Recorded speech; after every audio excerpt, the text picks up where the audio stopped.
Hi, this is Zak Mir with the Bulletin Board Heroes. It's Friday, the 30th of April. Starting off with Amigo Holdings, and we've got the rising trend channel here from December. Shares broken that key 20 pence resistance zone, which was in place for many months, I suppose, since the last summer, back in June. And while we're above 20 pence, looking for 27 pence, 28 pence initially at the top of the December channel. Big picture target here up to 50 pence, maybe over the next 2 to 3 months by the end of June.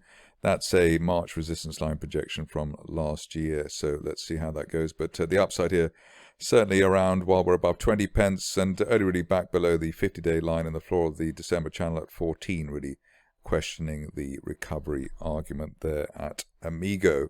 On to Bezant, which has been slightly problematical in the sense that we had months of consolidation between 0.2 and 0.25 pence.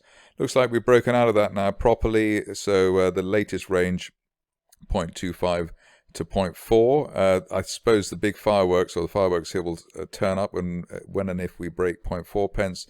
If we can do that on an end of day or a weekly close basis, then we're looking up towards that July resistance line projection from last year as high as 0.85 or 0.9 pence, even over by the end of June, something like that. But at least over sort of 1 to 2 months after any break of 0.4 is the time frame on Bezant. Moving along to a stock which I've covered quite frequently. It's one where the bulls and the bears keep on vying with each other for supremacy. Current position here is that we've bounced for the third time off this line of support from last year, from the summer of last year. That's around the 2.2 pence level.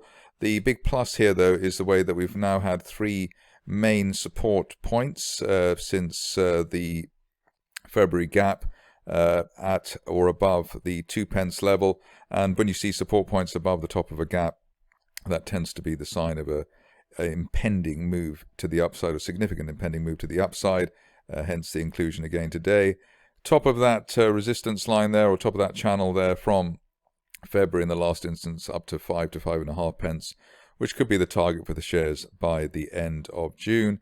If you're not so convinced, perhaps you'd wait for an end of day close either above the 20-day moving average or perhaps even the last resistance here at 3.2 pence, but obviously that would be giving away some of the upside. But here looking pretty steady, at least while we're above the top of that gap from February at 2.02 pence.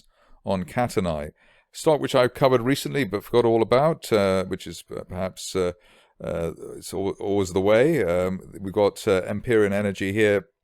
Here we had this great bear trap rebound from below 4 pence, and then a bit of dancing either side of the 200-day moving average. Current position is that while we're above the initial April peak at 6.1 pence, we're looking for that September resistance line projection around 7.75 pence.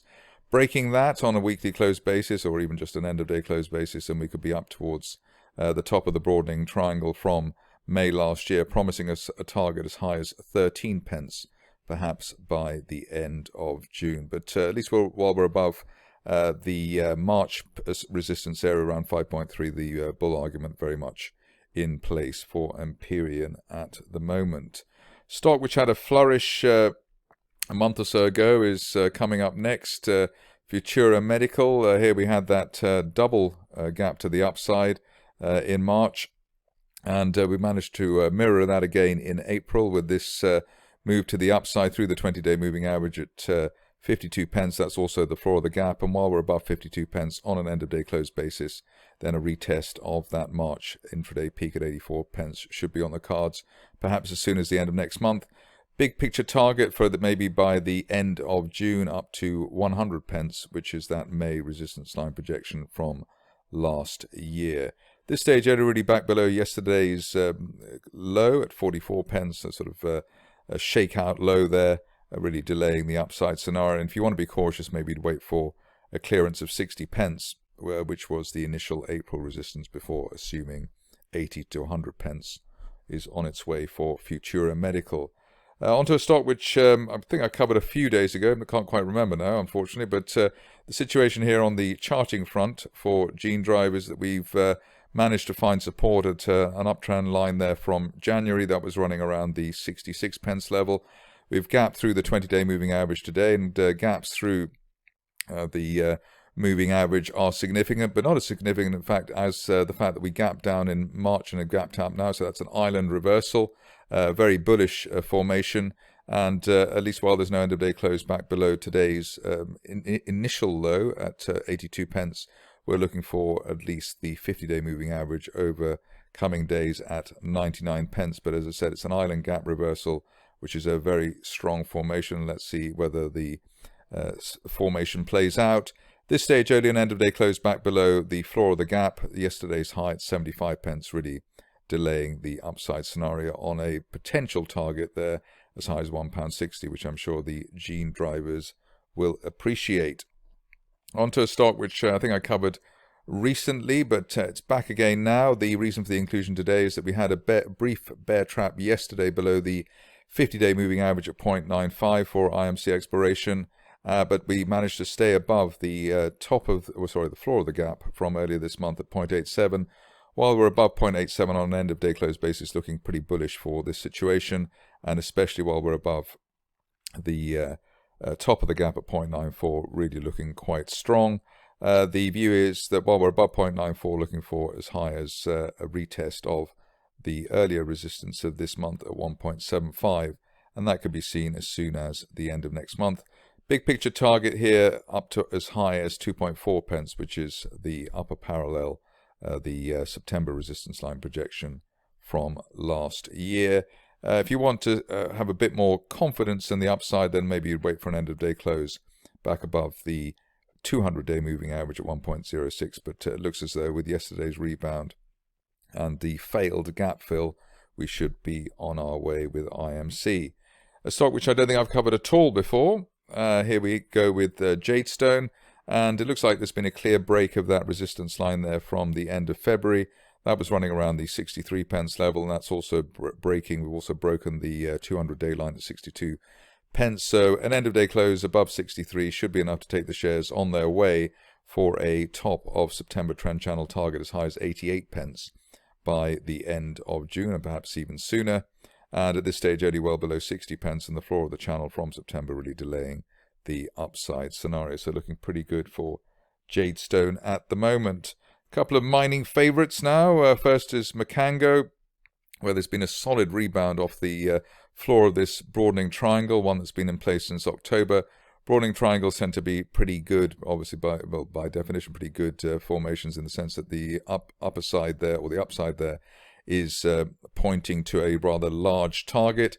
In this case, 35 pence perhaps as soon as the end of June, especially if we get a decent weekly close above the initial April resistance at 22 pence. But above 22 pence on a daily weekly close basis, and 35 pence should be on its way for Macango.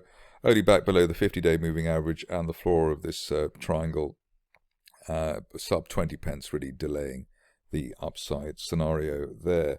Metalnrg, I've interviewed them a few times before, and it looks like they're back on the front foot with a nice spike higher today. An end-of-day close above the initial April resistance at 0.78 should be enough to take us on for a retest of, a full or partial retest of last month's peak at 1.2 pence plus, and that could be seen as soon as the end of next month. At this stage, only back below the 50-day line and the 200-day line area at 0.72. Would really question the scenario of retesting last month's resistance. Nice move for NSF next to look at, and here we've got a situation where we've broken out of a near-term symmetrical triangle. We had the key reversal up yesterday, which we were looking for, and key reversals off support tend to be pretty good leading indicators on a move to the upside, and that's happened here. While we're above the 50-day moving average at 5.8 pence, looking towards the top of that rising March trend channel at 9.5 pence, which would retest the March resistance, and that target at 9.5 could be seen as soon as the end of May. Another strong situation to look at is coming up in the form of Polarian. Beautiful break of this another symmetrical triangle that's been in place since August last year, so been consolidating for a long time. We've easily broken the initial April resistance there at 75 pence, and above that, looking for the top of that rising trend channel from January last year as high as £1.20, and with a bit of luck that could be seen by the end of next month. Only back below that resistance line, sub 75, really delaying the upside scenario, and only back below the 50-day line at 67, really abandoning that particular mission. Thought I'd look at Zoetic, which has its fans and its obviously detractors as well. Here we seem to have bounced off the floor of this triangle from back in January, and also, rather tellingly perhaps, bounced above the 200-day moving average at 52. When you see a stock or market bouncing above the 200-day line or a moving average, it suggests that it's too strong to hit it, because they normally act as something of a magnet. In this situation, while we're above today's intraday low at 57 pence on an end-of-day close basis, looking towards at least 72 pence at that March resistance line projection, and after that, obviously, if we can break 72 pence convincingly, then it would be back to the highs. But at least at this stage, a nice rebound and perhaps a surprise one. Only back below the 200-day line there at around 53 pence, really delaying the rebound or the buy on dip scenario for Zoetic. That's it from me today. More updates on Tuesday.